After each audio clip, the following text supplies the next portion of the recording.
相信大家都听说过这样一句话，想了解一座城市，不应该去看它的名胜古迹，更不应该去看它的商业中心，而应该去这个城市的菜市场。只有来到当地的菜市场，品味到当地的烟火气，你才能够了解到当地真正的风土人情。但猫爷认为，想要了解一座城市，除了菜市场以外，还有一个重要地点，那就是当地的夜市。一个城市的夜市文化代表着这座城市的民俗风情。因此，各位老司机观众朋友在外出旅游的时候，猫爷建议晚上如果有时间的话，可以先去当地的夜市看一看，品尝一下当地的特色美食，好让自己更深地了解这座城市。本期内容，猫爷就跟各位聊一聊缅甸的夜生活和其中的一件趣事。大家好，欢迎来到猫眼观察室，在这里，猫爷收集了天下最新的奇闻趣事，带您进入闻所未闻的奇异世界。点赞、订阅加小铃铛，精彩内容不容错过。相信去过缅甸旅游的游客都知道，缅甸的夜市文化非常深厚，更是缅甸旅游业的精华所在。如果你来到缅甸夜市，你就会被这里彻底的吸引。一条几百米长的街道，两边全部都是小摊小贩，各种各样香气四溢的缅甸美食让人垂涎欲滴。夜市街道上人头攒动，熙熙攘攘的人群配上暖橘色的灯光，还有热乎乎的美食，让人仿佛一下子回到了过去的农村市集。摊贩们忙得脚不沾地，每个美食摊前都排着长长的队伍，老板们更是独具特色，穿着花里胡哨的衣服，嘴里不停地招揽生意。喧闹的人群配上缅甸美丽的夜景，让缅甸这座城市一改白天灰头土脸的模样，顿时变得迷人了起来。缅甸的夜市堪称是人流量最多的地方，比任何一个旅游景点都要红火，这也是最受游客欢迎的地方。比起冷冰冰华丽的名胜古迹，游客们对于热腾腾的美食和口音奇怪的缅甸老板更感兴趣。逛夜市也是他们最放松的时候，不同于欣赏旅游景点的庄重，更不是百无聊赖的闲逛，而是在一边漫步一边寻找新鲜事物。有句话叫说得好，只有抓住一个人的胃，才能够抓住一个人的心。而夜市上的这些美食恰恰可以满足游客们的味蕾。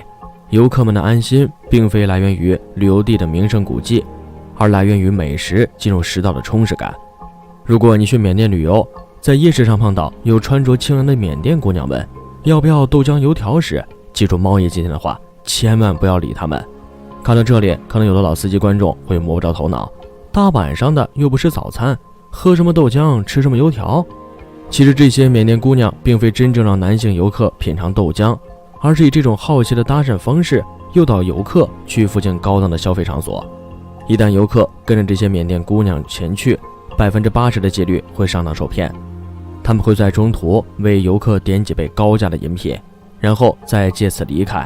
留下游客自己一个人付款。其实说白了，和越南的生菜是一个道理，就是利用男人烈焰的小心思勾起你的欲望，然后通过眉眼之间的一瞥一笑给足你暗示，让你以为可以在夜晚和他来个春宵一刻。而等你反应过来之后，留给你的只有人财两空。有趣的是，猫爷在查阅资料的时候发现，这个现象不仅出现在缅甸，连越南和不丹也都有这种情况。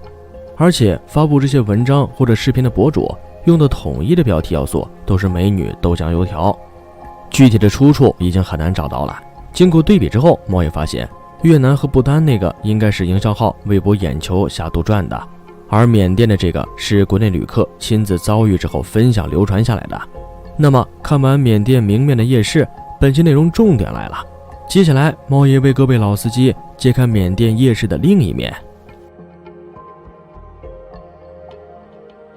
东南亚红灯区泛滥是人尽皆知的，而经济发展较为落后的缅甸早已成为性交易的重灾区，特别是在仰光和内比两座城市，红灯区随处可见，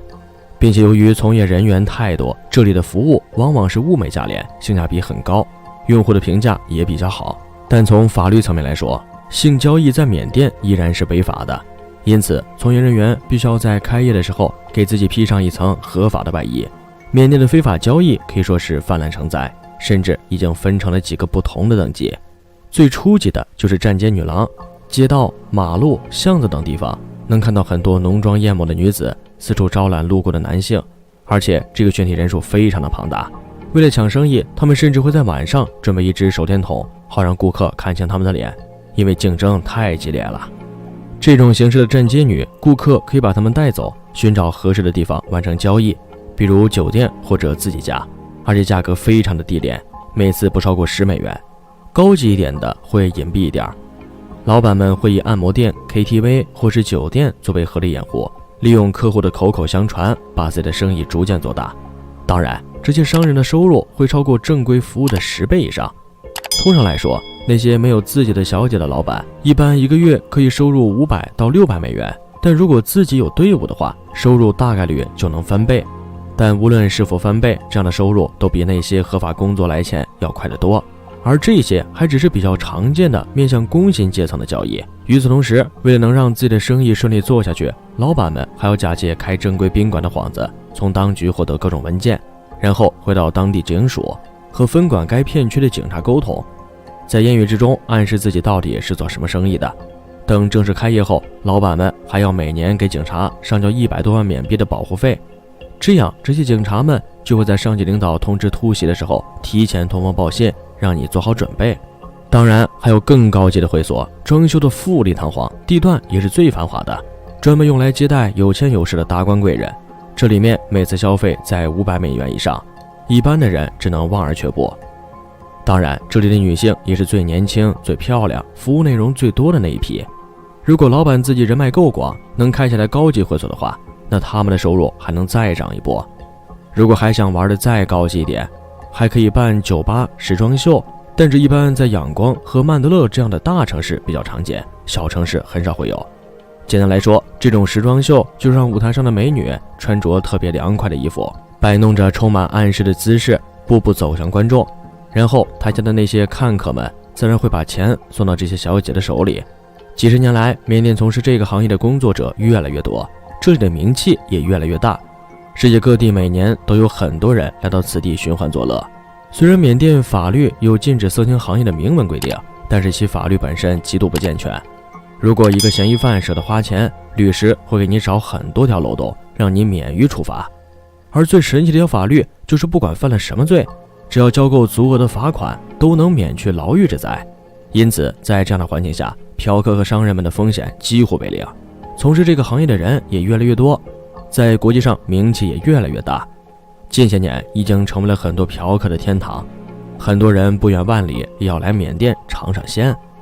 好了，今天的影片猫也就先讲到这儿。有没有哪位老司机观众亲自去缅甸体验过呢？赶快在视频下方分享出来吧，千万不要忘记点赞、订阅和小铃铛哦，这样才不会错过接下来的精彩影片。那我们下期节目再见。